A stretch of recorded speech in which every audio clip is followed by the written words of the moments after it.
If you load up GTA 5 for the first time ever with the goal to spend the next 100 days of your life playing 8 hours a day, where can you expect to end up? And while you could say it'd be different for everybody, we would all start on day 1 when you load in as a brand new player and just tell yourself, yeah, I'll make money later, so you can go explore the city. You run into every clothing store looking at clothes you can't afford. You go to every barbershop looking at hairstyles you want one day. You even open your phone to check out the different businesses, houses, and cars that you can buy one day, but have no motivation to actually start grinding. So you close your game, making zero progress on day 1, except knowing you have the next 99 days to grind for all of these things that you want, which brings us to day 2. You hop on still as a level 1 with no actual clue of what's going on other than the fact you know you need money. So you look up best ways to make money in GTA 5 online and see hundreds of different videos and think, oh, this is gonna be super easy, until you realize none of these methods are actually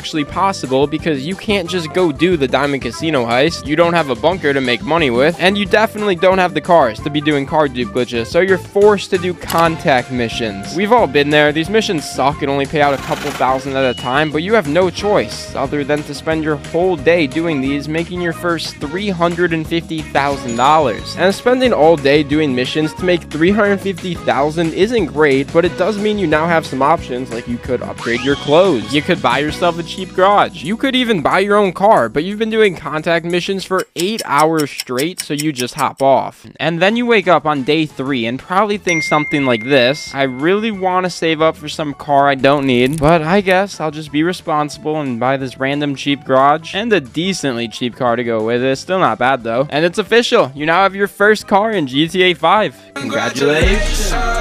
But it doesn't really change the fact there's still not many money methods other than contact missions and maybe double money jobs that you can be grinding. So that's what you do. You spend day 4, day 5, and day 6 just doing as many random missions as possible, so by the time you're at day 7, you're officially a millionaire, which is amazing. In just 7 days, you went from absolutely nothing to having $1 million, but it's also kind of a problem. Like, do you just blow all of your money on a new car? No, probably not. Do you buy a business? Well, there's really no businesses $1 million can get you. Do you just buy a CEO and then go back to contact missions till you can afford to buy a vehicle warehouse?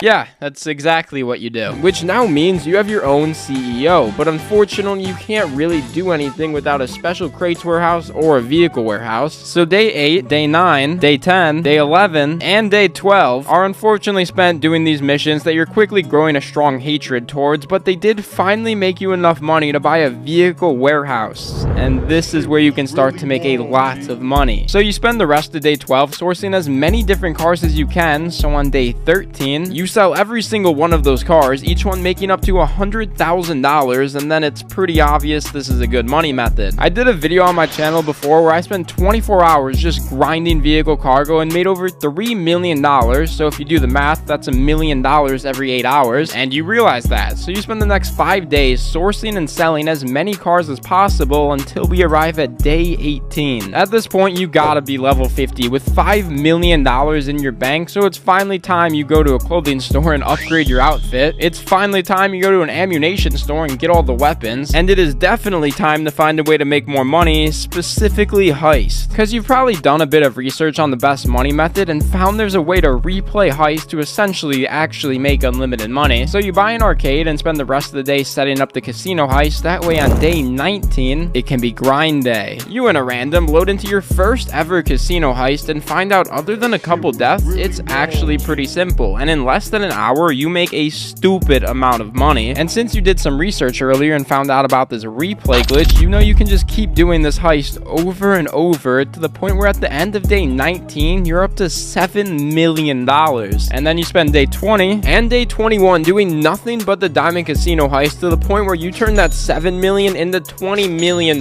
So in 3 weeks you went from a level 1 to at least a level 75 with multiple businesses and $20 million in cash. But you still only have a bad garage and just one car, so you finally buy your first nice apartment, you buy a couple $1 million cars, and of course you buy the Oppressor Mark II, which will unfortunately change the direction of the next 79 days, because once you got the Mark II, you realize you can just ruin people's car meets, blow people up when they're driving, and even ruin players' cell missions. And since you've been grinding for 3 weeks straight, all you do now is troll. sensational. Day 22 is spent blowing up new players. Day 23 is spent just non-stop blowing up any person you can possibly find. Day 24 is spent blowing up people while they're driving. Day 25 is spent finding people having car meets, asking to join, and then just ruining it. But luckily, on day 26, you realize that you're not having as much fun on the Mark II as you were, so you tell yourself it's time to go back to making money. And your money methods really don't change. You're constantly either just grinding heist or doing vehicle cargo, and every time you get a bit of money, you either buy a new business, you get some new cars, you get more houses you don't really need, and this trend of you playing to make as much money as possible keeps continuing for 24 days, which brings us to day 50. At this point, you already have 400 hours in GTA 5, which is crazy. You've been playing so much that in just 50 days, you own almost everything in the game, and honestly just feel like you've done everything, but that's when you make a friend. And this is brand new to you. You're not alone for once, and even though they're a bit of a lower level, you guys still do everything together. The rest of day 50 is spent going back to your trolling routes, while day 51 and day 52 are spent doing things like drag racing all of your cars, getting absolutely blasted together and driving around, and most importantly, sitting down and talking about what you want to accomplish in the future. And it starts to just become normal. You get on, meet up with your friend, and mess around every day until on day 60, you load up GTA just as any other day, but when you get on, you realize your friend is nowhere to be found. So you start spamming them just to get no response until eventually.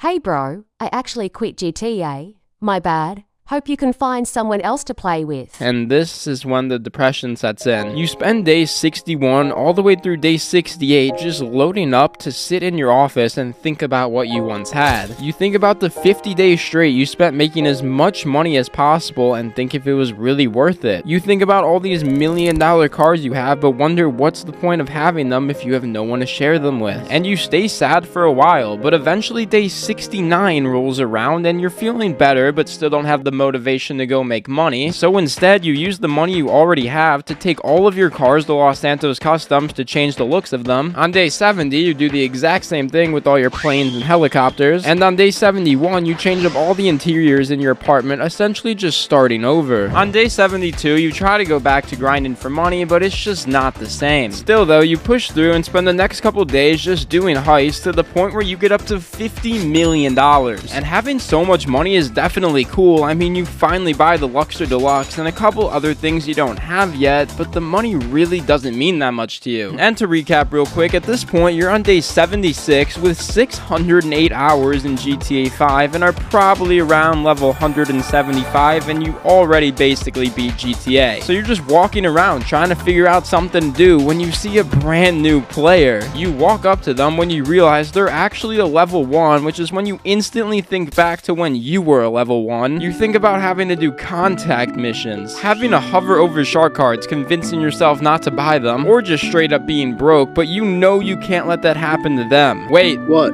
I'll help you. Help me with what? The rest of day 76 is spent giving Casino Heist to a level 1, making him an instant millionaire, and it was the best feeling ever. So on day 77, you load into another session, find a low level, and do the exact same thing. On day 78, you again load into a session, find some low level player, and change their life. And day 79, day 80, day 81, day 82, day 83, day 84, and day 85 are again spent taking noobs and giving them everything they could ever possibly want. Over these days, you've gotten countless messages on how much of an impact you've had on new players, and you want to keep helping, but you just can't. You've been playing GTA for 85 days in a row, and the past 9 of them, you haven't done anything for yourself, so it's time you change that. You spend the next 4.5 days trying to recover by doing things like driving around some cars you haven't touched in a minute, pulling up to car meets that don't get blown up by oppressors, and vibing out, watching some TV. Just overall very chill, which takes you to day 90. At this point, you've played a stupid amount of GTA and are almost done with the challenge, but you honestly don't know how to spend your last 10 days.